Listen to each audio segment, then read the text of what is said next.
الحمد للہ رب العالمین والصلاة والسلام علی اشرف الانبیاء والمرسلین وعلی آلہ واصحابہ اجمعین اما بعد فاعوذ باللہ من الشیطان الرجیم بسم اللہ الرحمن الرحیم۔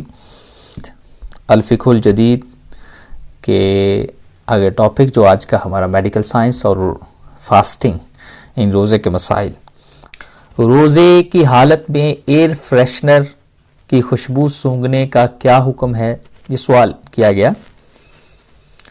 کیا وہی حکم ہے جو اگربتی کے دھواں سونگھنے کے بارے میں ہے؟ اگر وہ جان بوجھ کر دھواں سونگھے تو اس کا روزہ کیا ٹوٹ جائے گا؟ دوسرا سوال انہوں نے یہ کیا ہے کیونکہ یہ ایک عالمانہ سوال تھا، کسی عالم شخص نے کیا، تو اس وجہ سے انہوں نے اس ویری ڈیپ کوشچن کیا ہے، وہ سمجھانے میں بھی انشاءاللہ مزہ آئے گا۔ فقہ کی کتابوں میں یہ قید موجود ہے، اگر کوئی یہ کام یعنی دھواں اندر لے جانا اپنے فعل سے خود کرے تو روزہ ٹوٹ جائے گا۔ کیا اس کا یہ مطلب ہے اگر کوئی زائد اگربتی جو سٹک ہوتی ہے وہ خود جلائے پھر بعد میں بلا قصد ان انٹینشنلی دھواں اندر چلا جائے تو روزہ ٹوٹ جائے گا؟ مثلا آپ نے اگربتی خود جلائی اپنے فعل سے، اس کے بعد ہوا میں شامل ہو کر اس کا دھواں آپ کے اندر جاتا رہا تو کیا اس سے آپ کا روزہ ٹوٹ جائے گا؟ پہلے سوال کا جواب دیتا ہوں ایئر فریشنر کا، پھر اس سوال کا جواب دوں گا۔ آج کل جو انگلینڈ کی مساجد میں نماز سے پہلے ایئر فریشنر کی خوشبو کو چھڑک دیا جاتا ہے اور روزے کی حالت میں ایسے خوشبو سونگھنے سے روزہ نہیں ٹوٹتا، کیونکہ یہ ریح معطر کی مثل ہے۔ ریح معطر کہتے ہیں خوشبودار ہوا، خوشبودار ہوا۔ اب ہوا کو ریح معطر عربی میں کہا جاتا ہے۔ اگر خوشبودار ہوا ہو اور وہ اندر جا رہی ہو تو اس سے روزہ نہیں ٹوٹتا۔ اس کی مثال عطر ہے، عطر آپ سونگھتے ہیں، اس سے روزہ نہیں ٹوٹتا۔ اور اگربتی کی خوشبو ہوا میں شامل ہو کر آپ تک آ رہی ہے تو قصدن یا بلا قصد دونوں طرح، یعنی ان انٹینشنلی اور انٹینشنلی دونوں طرح، اگر ہوا کو آپ یہ والی ہوا کو کھینچتے ہیں اور اسی میں خوشبو مکس ہو کے آ رہی ہے، اس سے روزہ نہیں ٹوٹتا۔ جیسا کہ بہار شریعت میں بھی ہے کہ اگر کی بتی وغیرہ خوشبو سلگتی تھی، اس نے منہ قریب کر کے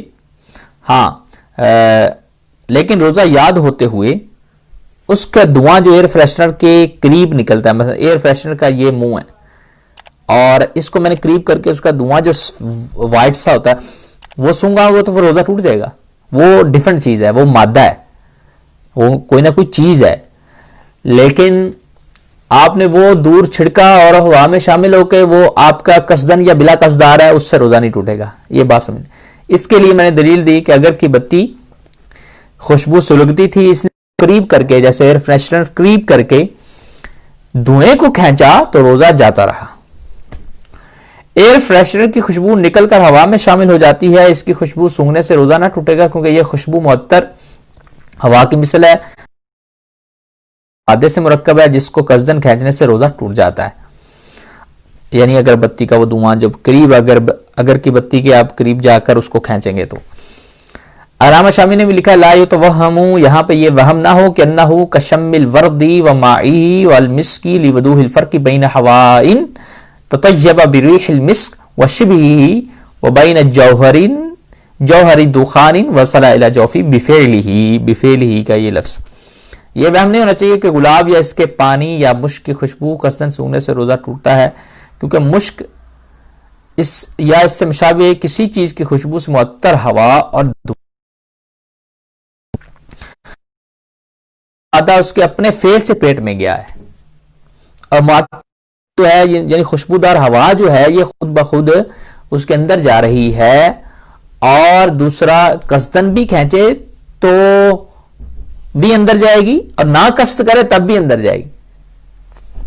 لہذا معطر ہوا خوشبودار ہوا کے اندر جانے سے قصدن یا بلا قصد دونوں سے روزہ نہیں ٹوٹتا، لیکن کھینچنے سے روزہ ٹوٹ جاتا ہے۔ ایئر فریشنر کا دھواں بھی جو وائٹ میں نے بتایا، پتہ چلا خوشبو، اچھا یہ مسئلے کی وضاحت ہوگی۔